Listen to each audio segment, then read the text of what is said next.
WTF, we're doing a podcast. I'm Niki. And I'm Michelle. This is 50. Welcome to What the 50. Join us on our continued journey to simplify our lives. We will seek the answers from the experts and offer tips, tools, and techniques to live your life with confidence and joy. Are we ready? Let's go!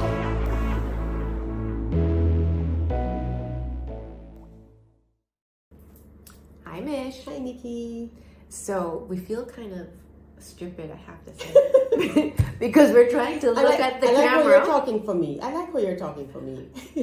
We're supposed to look at the camera and have a conversation with each other. Well, I'm looking at you in the camera. Yeah, I'm looking at you. Does that help? Maybe that helps. Yeah, okay. So we'll talk to each other. Okay. Hi, Niki. Hi, Mish. How are you? I'm good, thank you. How are you? You're looking really pretty in your white. You look thank you. tanned. Oh, yes. And what does your shirt say? Cool Jamaican mom, of Is that course. us? Of course. Okay, we're cool Jamaican moms. Now, the kids might not think so, but No, I think our boys would think that we're cool moms. I think so. most of the time. We can't say all the We can't time. be cool all the time. But I think most of the time they'll say that we're cool. Okay. We're still looking at each other though. Yes, okay. So we're talking about being a mom. Mm-hmm. Why? That's like the hardest job ever. It's the hardest job, yet the most rewarding job. True. And I have absolutely no regrets about this journey of motherhood. It's been the absolute best journey ever. There are some things I'd probably do a little differently if I had to do it Oh, again. yeah. Me too. Yeah, because we have learned along the way, Right. which we'll talk about a little bit later in this episode. But motherhood has just been tremendous, and I think we could pat ourselves on the back. You know, I think we haven't done too badly. No, I think both of our boys Yeah. are, like all four of our boys Right. are pretty much settled. Yeah, and they're well adjusted. they're nice kids. Yeah, if I may say so. Yes, absolutely. Yes, like your boys. I can say it definitely about yours, aren't- and you can say it about mine. Yeah, Yes, yeah, for they're- sure. And that's all we want them is to be nice and confident. Yeah, That's all and just well-adjusted young men, and thank God they are. So I think so. Congrats, Niki. Congrats. Good job. And to by you. the way, congrats to the two head boy Oh my mom. gosh. Yes. Oh, congrats gosh, to Zach. I give God the glory for that, and congrats to dad and to mom. I guess you have to take some of the congrats. Of course. And I think Yeah, that but says it- a lot about how both of you have raised them. Yeah, So, we've tried. We've done our best with what we know, Mm-hmm. as you and Trevor have done, and that's all we can really do, right? Of course. So we're going to talk a little bit about our journey. Of course. Because as we've gone moms. from diapers to, these young men in our lives. Young men. Making their own decisions. Yeah, from lullabies to life decisions. Right. So tell me about your pregnancy, your journey, how it started. Well, wow. Going way back then. It's not so far. That's how you started motherhood. Yeah, I guess. Honestly, I'm not a good baby type person. As I said in the last podcast, Trevor was the one that bathed them a lot, and I just remember both very different babies. Mm-hmm. Max, we would take everywhere with us.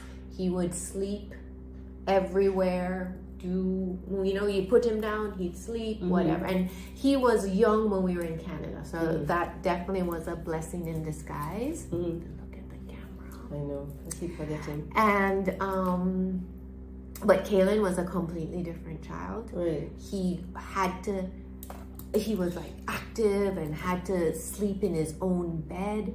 And I would just remember one time I was here in this very room. Oh my gosh, what's wrong with this child? And I had to recalibrate and say, you know what? There are parents out there who wish their child would cry, who wish their child would be active. So I'm just All gonna about perspective, right? right? And then I just put him down in his crib, and I realized the child does not want to be held up and slapped. He wants to go in his crib.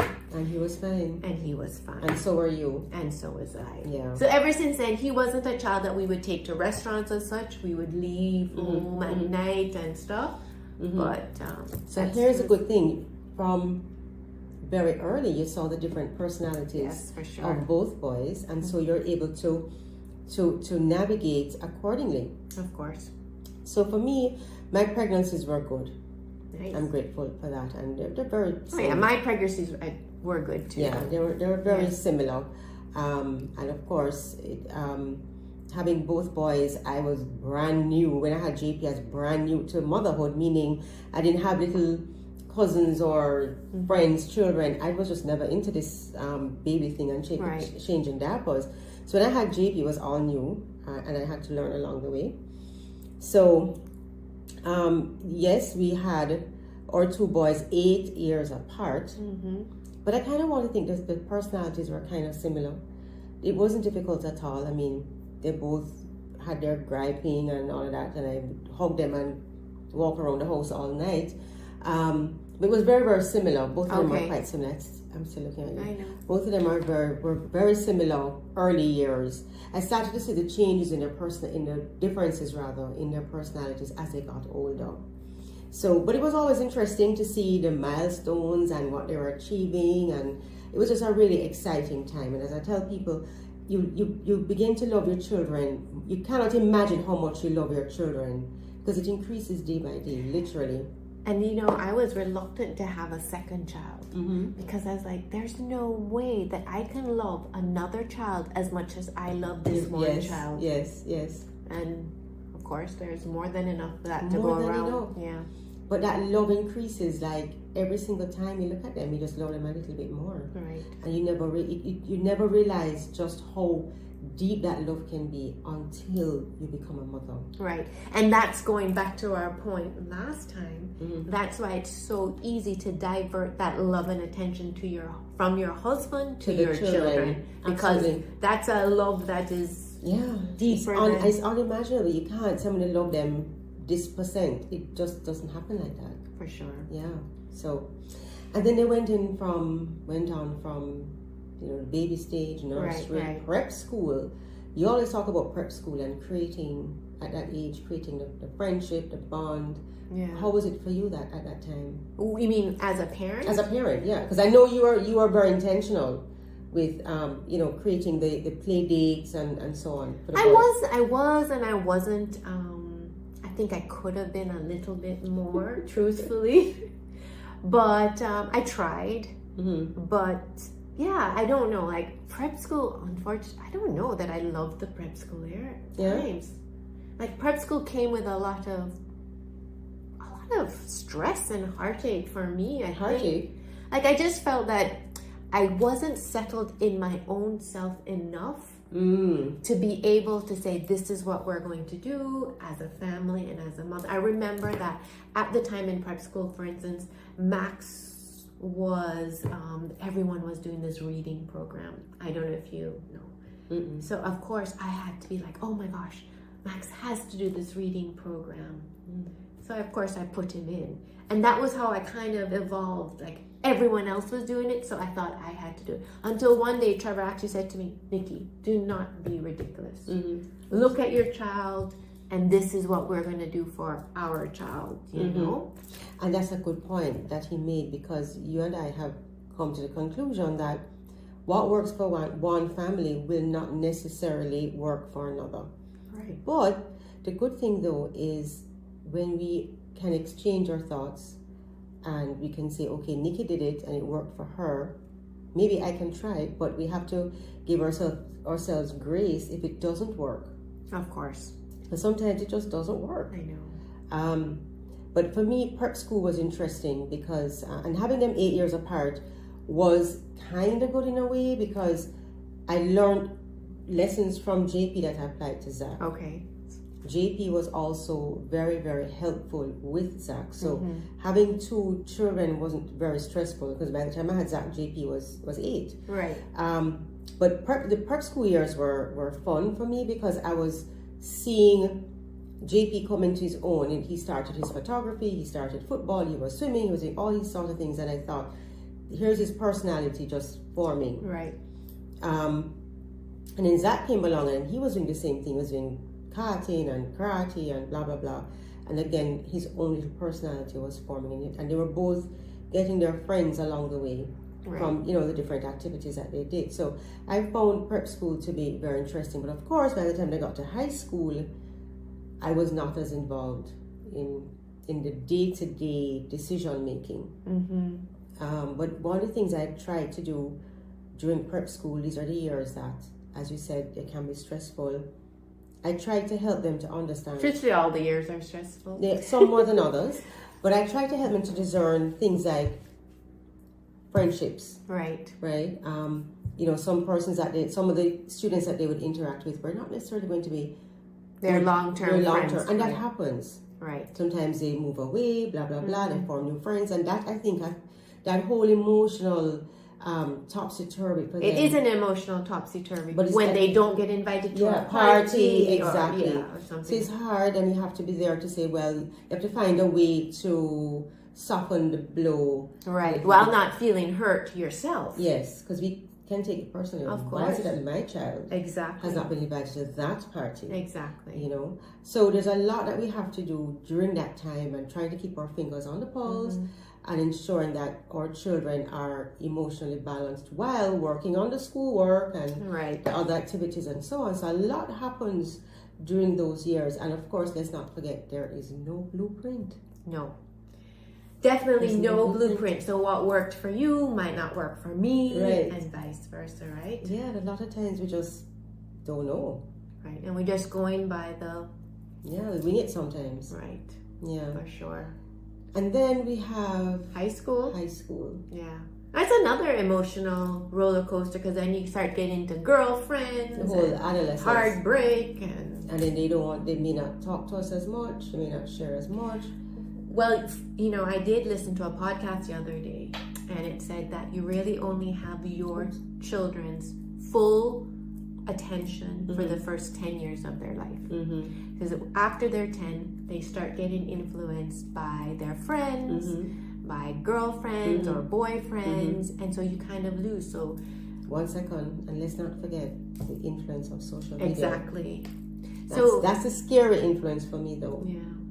I'm thankful that JP wasn't really, when social media really became a big thing, he had kind of passed that stage. Yeah. But Zachary has grown up with social media. Same with Kaylin and Max. They have that same different. But yeah, so if I had one regret, I think there's a lot more things I think I could have done with the kids when they were younger, when you're just kind of in it. And it's like, oh my gosh, make cookies?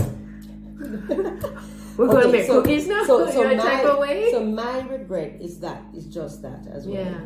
I often think, oh my gosh, why didn't I do more country runs? Why didn't I do more of this or more of that?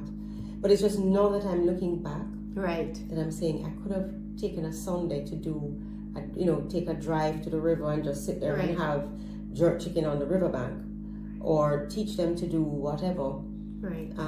But it just didn't happen. Because you think you have all the time, that you're going to be able to show them how to boil crab.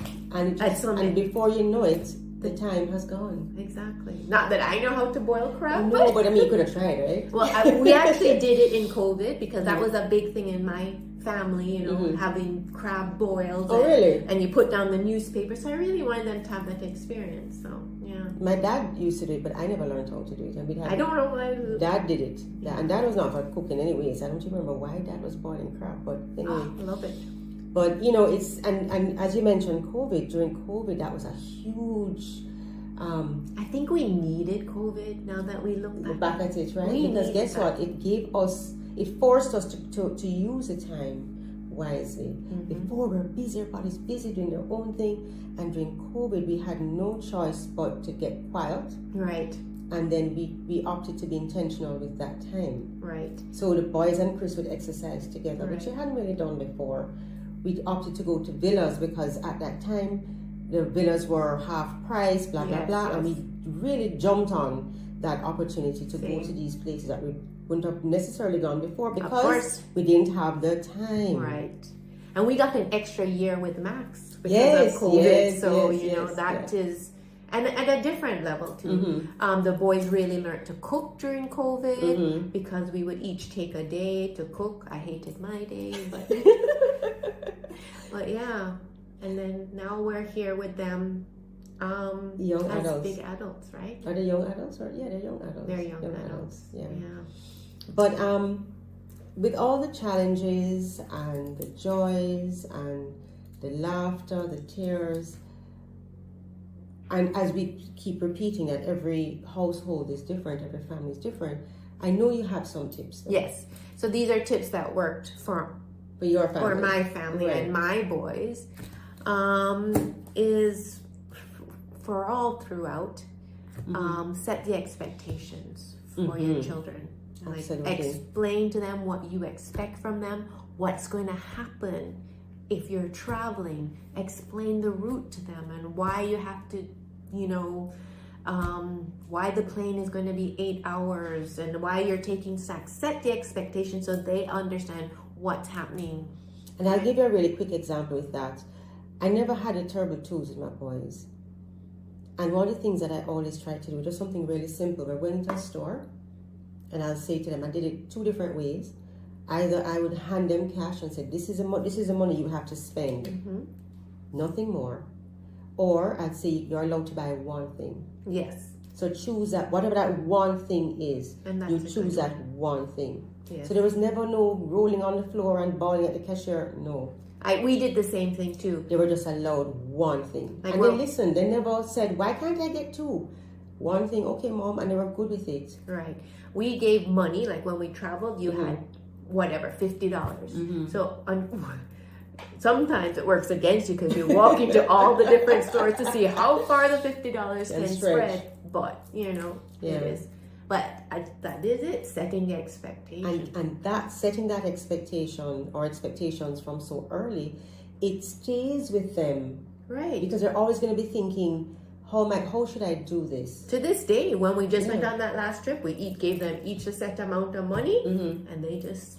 Well, I gave Zach some euros when he was going to Portugal, and I laughed and said, make sure you bring back half of that, And he brought back half. He said, here you go, Mom. I'm like, that's kidding. He brought back half. Oh my gosh. Yeah. What's your second tip? So my second tip is explain everything to them. Yes, Like tell them yes. why, if they're going to ask you why, but tell them why. Like I remember, being in a plane and somebody wanted, I don't understand exactly the time, but like if you ever see children crying or something, it's probably because they do not understand what is happening or why it's happening. So always explain. Can I tell you, I read something recently where they said sometimes you have to know as a parent when to give a hug as opposed to a scolding. Okay. Because sometimes they just need, they're crying, as you mentioned, the crying. Sometimes you just need someone to embrace them to say, you're safe, you're going to be okay. Right. And then figure it out afterwards. So that is something that, as mothers, we may not necessarily recognize it in the moment. Yes. But certainly. I know, because maybe there's a time I left Kaylin to cry in the room. Maybe I shouldn't have done that. Poor Kaylin. Don't worry, he's well adjusted. Yes, he is. So what's your third tip? Listen and learn. Like definitely, and especially as the boys get older, and I'm sure you're the same. It's like we are learning by the moment from them. Yes. And there is a tendency as parents, and as we started, you start out having these bigger, deeper discussions with them. It's like, what do you think you know about this? But trust me, these kids know a lot, and they have completely different perspectives on what you might think. And so it's really eye-opening. Agreed. I've learned a lot from both of them. And I remember a few years ago, there was a situation and I was getting ready to get angry with Zach. And JP was away. And I called him and said, JP, blah, blah, blah. And he says, Mom, have you asked Zach his side of the story? I'm like, you're right. I had not really gotten the full story from Zach and I was ready to get to be angry. And in that moment, I really had to understand that let's talk it through first. Of course. Get the full picture and then make an assessment. So I had to learn that. And they teach us too to check our biases. Yes. Because they're so completely different on a lot of things. On politics, on sex, on so many things, yeah. different things. So we learn from them a lot. yes. My fourth tip, and you and I know are big on this, like when, especially your big kids, when they ask you to be there, go somewhere, if you want to come, you make sure and you do it. I've learned that. You drop everything, I've even if learned you're that. tired and the bed feel comfortable. I've learned that, and I'll tell you, JP has invited me many times to. I'll give just one quick example to Lime Key, and I found every reason not to go. And during the Christmas, he says, "Mom, we're going to go to Lime Key." And in the morning, he woke me up like super early. I'm like, "Oh, I don't want to get up." I'm like, you know what? I need to get up and go. And I went, and we had a marvelous time. Oh. And on the opposite side of that, and first of all, it's also great when your kids are inviting you somewhere, Right, of course. And on the flip side of that is that Zach had won, several years he had won entrance tickets to Dolphin Cove, and I'm sure he'll laugh when he hears this. And we just never went for no good reason. He hasn't forgotten it.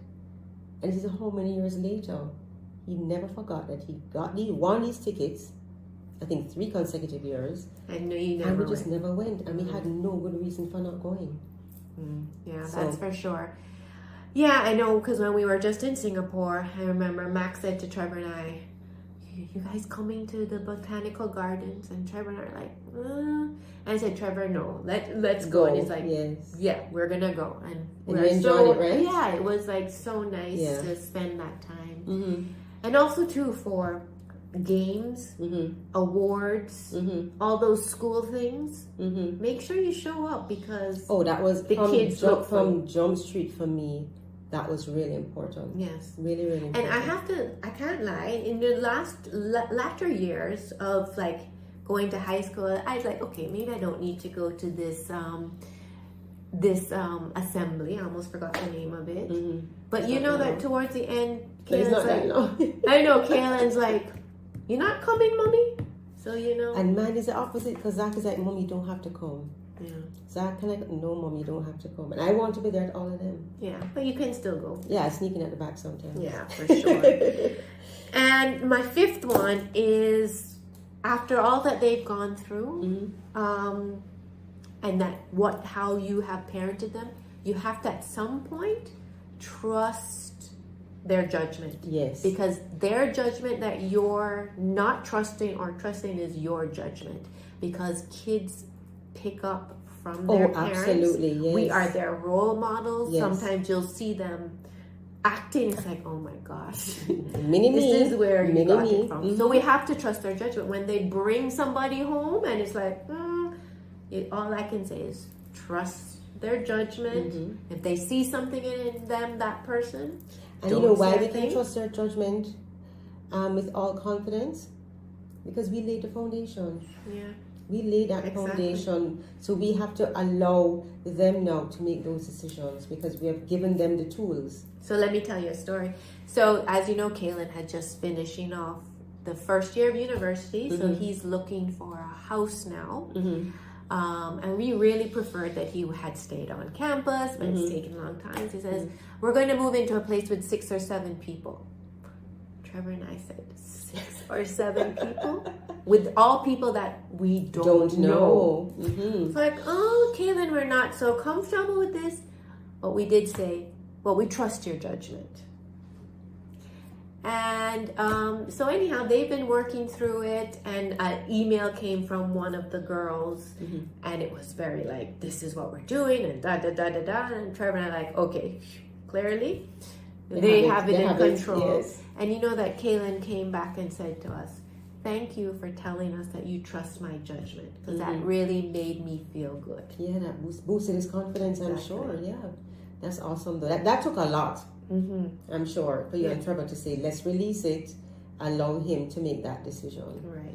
And Amanda, the college person, said, because I was speaking to her about it, she goes, why wouldn't you not think that's the only time they're going to be able to share you with 7 people and whatever? And I said, yeah, you know, it's true. And don't forget, Amanda knows Kaylen very well, so she understands. And she's closer to that college experience than we so she would see it from his eyes. And as Kaylen calls it, it's the sitcom of their dreams. Oh, that's fabulous. I love it. So anyhow. So my takeaways, we talked about the tips, but I have takeaways from motherhood, and one of the things that I really want to talk about mention is ensuring that we talk about self-love a lot, but it's not just about bubble baths and doing our nails on our toes or fingers on our toes, but ensuring that we're in a good place, because that energy is passed on to the children without us even realizing it.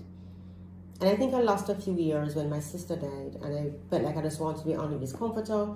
The kids are okay, they'll manage. And I really lost a lot of time, quality time with them, because I was just down in this doldrum of losing my sister. And I now look back at it and realize I really should have gotten up and tried to make that healing process maybe a little faster. I probably didn't, because they needed me. Right. You know what I mean? They needed me to be whole at that time, and I really wasn't. And the second thing is understanding. But before you go on that, I wanted to say something about that, because the same thing kind of almost, not that my sister passed away or anything, but the same thing happened to me. I lost a lot of confidence in myself. I wasn't happy in doing what I was doing. I felt purposeless. And but yet still I was still pushing the kids to say, oh, you can do whatever you want to do. But you weren't. Exactly. Yes. And remember, going back to the role modeling, yes, so we have to go after whatever we want to do, not even for ourselves sometimes, but for the them. Children. And remember, they feed off of us, the energy. Exactly. And the second takeaway is understanding that change is inevitable, and we have to, as we go through these different seasons, part of the journey, we have to kind of recognize when something is not really working for us anymore as mothers, and what we have to do to recalibrate and come back to ensure that the season that we're in, we're doing what we need to do to make it work for us. Of course. Which is hard. It's hard because it's there's so many different things that affect us every single day. Yeah. So it's hard. I mean, motherhood is literally a journey from start to finish, and I'm sure every single mother would say they do the best they can with what they know, and that's what we're doing every day. Right. And of course, we have to give thanks for those who have advised us along the way, or our own mothers or aunts or older friends, some of the old wives' tales that we took from. We just have to be thankful that we got the advice, and some we chose to use and some we chose not to. But thankfully we have our girlfriends, of course, that we can share things with and exchange and be vulnerable and understand that we're all just learning as we go along. Yes, it's a big learning. And but before we go though, I think although there are a lot of challenges, all of that just pales in comparison to the joys. Of course. Yeah. And the thing is too, going back to your other point before, is that when they're a baby and when they're in prep school and when they're in high school, we are controlling a lot of their life, right? We control, even to some extent, their friendships, who they hang out with, and then all of a sudden you lose control. Like, you can't control which university or college they're going to get. Do we lose control, or are we at a point where we're releasing them? No, but there's things like from prep school to high school, you can control whether I want them to go to boarding school, whether I want them to go to Campion or Hillel or wherever. Okay, those decisions. Okay, yeah, got that. But at some point, we can't control if they're going to get a great SAT mark, if they're going to go to university, and we have to be willing to give up on that control too, and trust their judgment, trust the choices, and trust that everything will fall how it's supposed to. Exactly. Yeah. But it's just a journey that we continue on, and I wanted to mention there are so many joys and so many points in my life as a mother that are really just fantastic moments. But there are sometimes just little things that will happen that will really make me say, gosh, this is really worth it, Right. And one of those joys I had, and apart from the different things that they've done, last year I went to LA and seeing the both the boys picked me up at the airport, and that feeling I had when I got out of the terminal and there they were standing waiting for me was a feeling like, oh my gosh, these are my boys picking me up Yes. from the airport. And another thing that I like to mention is this comes when you talk about traditions a lot. This morning, Zach said to me, I make a sandwich every morning, and he says, Mom, I noticed you're not writing any notes on my sandwich anymore. I was going to ask you about those notes. I did it for JP too. I always write little notes and drop it in the lunch pan or their school bag. They come back from traveling, there's a note somewhere. Oh, that's cute. I've been doing that forever. That's nice. And that's a nice thing for somebody. Exactly. I wish I had done that. And Zach says, Mom, you're not writing notes anymore. I'm like, Zach, because you have my marker. It's a special marker that I have to use to write on the point. Yeah. So, but I didn't even realize that. Like, it's such impactful. Yes, right? I didn't even notice that I was writing the notes. Oh, So those little things can make a difference. for sure. Can make a difference. And we just do what we think is best. Right. Yeah. I know. It's just all a matter of how you raise them and what makes you feel like, okay, you've done a good job. Absolutely. You've done your best. Yeah. And that's all you can do. I know So here's to motherhood. I know that you were going to ask me about a proud moment. Mm-hmm. We had talked about Right. that. So I want you to hear about, because I know you have had many proud moments, but is there anything that really stands out? Yeah. Besides, both the boys are, they are good boys. They do well. I think my proudest moment was not proudest moment. Well, one of my proud moments was when we went on a surf trip. Can you imagine, to Nicaragua? And it was this place where it wasn't inexpensive, but the accommodations were very inexpensive. Like, it was rough. It felt rough. They put pots on the table, and you know what I mean, the air conditioning didn't work because it was Nicaragua. You couldn't flush your toilet paper down the toilet. It was rough. But Michelle, the boys did not complain at all. Not one thing did they complain about. And afterwards, I had to say, wow, they really didn't. They didn't skip a beat. And I said, okay, You a sigh of relief, right? Yes. So, and I'm sure you're really, naturally, to be proud of them in that moment, because they could have that's not what they're accustomed to. right. So they could have easily thought, oh my gosh, it's too hot. Why am I doing this? Why am I doing that? Yes, and they didn't. And I really felt proud of them. And I still talk about it to this day. Like, they can go anywhere. And they'll adapt, yeah. And they'll sure. adapt. Yeah. That's nice. That's good. Thanks for sharing that. Yeah. I don't know if I'll be going to Nicaragua based on that story. Well, maybe I should have done better research before, but yeah. But anyway, it was good. Yeah. So that's All right, it. so that's our episode on motherhood. And Yeah. Okie dokie. Oh, bye. Thanks for tuning in to this episode of What the 50. Please show your love and encouragement by sharing, subscribing, and leaving a review wherever you're listening. And don't forget to like and follow us on Instagram. And please join our active Facebook group at what.the50.